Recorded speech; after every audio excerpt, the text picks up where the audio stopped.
In the heart of a land where hills rolled like slow waves upon a gentle sea, there lay a valley that the world had almost forgotten. They called it Lullaby Valley, not because anyone sang there, but because the very air hummed with a quiet, soothing melody, a whisper of wind through tall grasses, the soft rustle of leaves, the distant murmur of a brook that never hurried. And in this valley, as evening softened the edges of the world, an old man named Elias would light the lanterns. Elias was the lantern keeper, and he had been for as long as anyone could remember. He lived in a small cottage at the edge of a meadow, with a roof of mossy shingles and a chimney that breathed thin spirals of smoke into the twilight sky. Every evening, just as the sun dipped behind the western ridge and the first stars began to glow, Elias would take down his long wooden pole, its tip fitted with a small brass hook, and he would walk the winding path that looped through the valley. Along that path stood 100 lanterns, iron and glass, each one shaped like a blooming flower or a curling leaf, their glass faces foggy with age.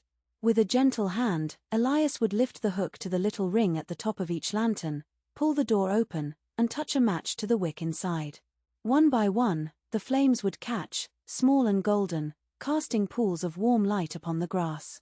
And the valley grew quiet. The valley grew quiet not because there was no sound, but because all sounds became softer, slower, as if the earth itself was settling into a deep and peaceful sigh. The crickets began their evening song, but it was a drowsy song, a lullaby of chirps that rose and fell like breathing. The brook whispered over smooth stones, and the trees stretched their branches wide as if to embrace the coming night. Elias walked between the lanterns, his footsteps unhurried, his shadow stretching long and thin behind him. He knew each lantern by name, the rose lantern, the willow lantern, the star lily lantern, and he spoke to them softly as he lit them, as if they were old friends. "Good evening," he would murmur, "time to shine again." And the flame would flicker as if answering. Now in a cottage not far from Elias's, on the other side of the meadow where the clover grew thick and sweet, lived a child named Mira. Mira was small for her age, with hair the color of straw and eyes that held the soft wonder of someone who noticed all the quiet things in the world. She loved evenings best of all, because that was when the lanterns came to life. Every dusk, she would sit on the porch step of her cottage, her chin resting on her knees, and watch the lights appear one by one across the valley. It was like watching stars fall to earth and decide to stay. One evening, as the sky turned from rose to lavender to deepest blue, Mira's mother said, "Why don't you go and help Elias light the lanterns tonight? He is old, and his knees are weary. The path is long, and he might welcome a pair of young legs." Mira's heart gave a soft flutter, for she had never helped light the lanterns before. She had only ever watched from afar. So she nodded, slipped on her woolen shawl, and stepped out into the twilight. The air was cool and smelled of damp earth and honeysuckle. Fireflies were beginning to appear, tiny sparks of green gold drifting among the grass. Mira walked across the meadow, her bare feet pressing into the soft ground, and found Elias just as he was lighting the honeysuckle lantern, a twist of iron shaped like a trumpet flower. He turned when he heard her approach, and his face, lined and weathered like the bark of an old oak, warmed into a smile.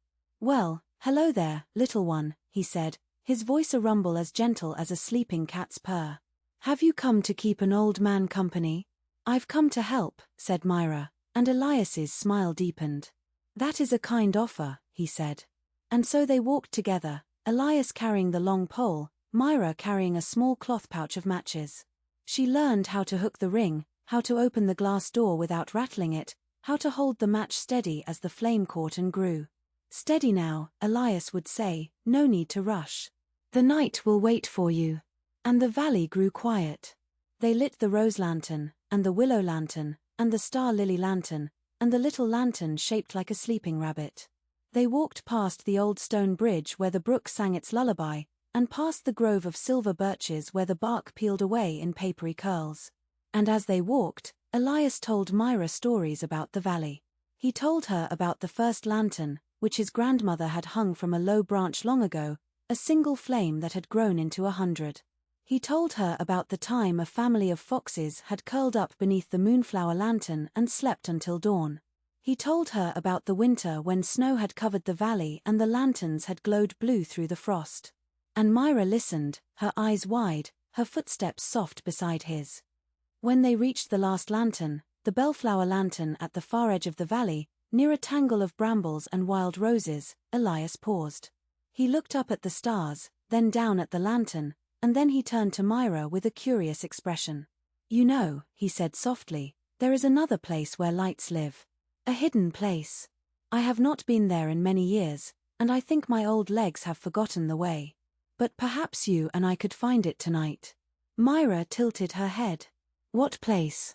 "A grove," said Elias, his voice dropping to a whisper, as if sharing a secret. "A grove of firefly lanterns. They do not need matches or wicks. They are alive. They glow because they are full of the quiet joy of the valley. But the path is overgrown, and the grove is easy to miss. Would you like to try?" Mira nodded, her heart beating a gentle rhythm of excitement. And so they turned away from the bellflower lantern and walked into the brambles. Elias used his long pole to push aside thorny branches, and Mira followed close behind, her shawl catching on twigs. The ground became soft and mossy, and the air grew cooler, smelling of ferns and damp stone. The sounds of the valley began to fade until there was only the rustle of their footsteps and the quiet whisper of the wind through leaves. After a time, they came to a place where the brambles opened into a small clearing, and there, before them, was the grove. It was not large, perhaps the size of a cottage garden, and it was ringed by old oaks whose branches interlaced overhead like the ribs of a great umbrella.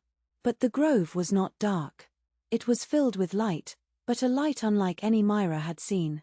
Hundreds of fireflies hovered in the air, but these were not ordinary fireflies. They were larger, their glow softer and steadier, like tiny lanterns made of moonlight and honey. They drifted among ferns and flowers, some resting on petals, some swirling in slow spirals, some clustered together in soft clouds of gold. Mira let out a breath she had not realized she was holding. "They are beautiful," she whispered. Elias nodded, his face soft in the glow. "They have always been here," he said. "Long before the lanterns of iron and glass. The fireflies of the grove are the oldest lights in the valley. They remember the first dusk.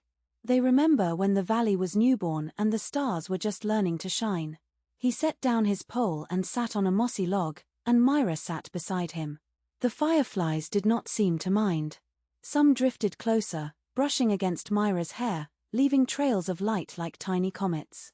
They sat in the grove for a long time, saying nothing. There was no need for words. The fireflies hummed a song too soft for ears to hear, but Mira felt it in her chest, a gentle vibration like the purr of a sleeping cat. Elias closed his eyes, and his breathing slowed. Mira watched the fireflies move in their silent dance, and she felt a deep peace settle over her, as warm as a blanket. After a while, Elias opened his eyes. "It is time to go back," he said gently. "The valley is quiet, and the lanterns are waiting. But we can come again." Mira nodded, though she wished she could stay forever in that grove of living light. When they reached the edge of the meadow, the lanterns were all glowing steadily, their flames like small suns against the dark. Elias turned to Mira and placed a hand on her shoulder. "Tonight you helped light the valley," he said. "And you helped me find the grove again. I had almost forgotten how to see it. But you, little one, you see with young eyes. You see the hidden lights." Mira smiled, and her smile was like a small lantern in itself. She walked home across the meadow, the fireflies of the valley swirling around her feet, the lanterns casting long shadows that danced beside her. When she reached her cottage, her mother was waiting on the porch, a cup of warm milk in her hand. Mira climbed the steps, hugged her mother, and sat down to drink her milk, watching the lights of Lullaby Valley flicker in the distance. And the valley grew quiet. And the valley grew quiet, as it always did, as it always would. The brook whispered its lullaby, the crickets sang their drowsy song, the lanterns burned low and golden, and the fireflies of the hidden grove drifted in their endless, peaceful dance. Elias sat in his cottage, staring into the embers of his hearth, and smiled. Mira lay in her bed, the window open to the night, and the soft glow of the lanterns painted patterns on her ceiling. She closed her eyes, and in her dreams, she walked through the grove again, surrounded by lights that hummed with the quiet joy of the valley. And the stars began to glow. And the valley grew quiet. And the lanterns burned on, each one a promise that the night would be gentle, that the darkness would be kind, that every evening would bring the same soft ritual, the keeper walking the winding path, the flames catching, the shadows retreating, the world settling into stillness. Mira drifted deeper into sleep, the warmth of the evening still wrapped around her like a shawl. She could still feel the soft weight of Elias's hand on her shoulder, could still hear his voice saying, "No need to rush. The night will wait for you." And it did.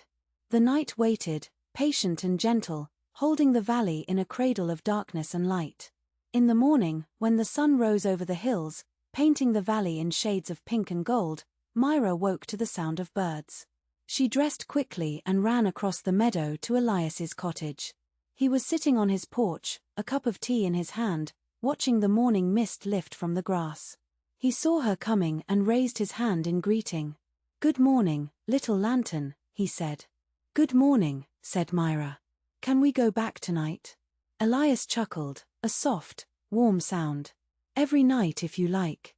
The grove will be there. It is always there. But you must remember, the path is hidden, and the fireflies show themselves only to those who walk with quiet hearts."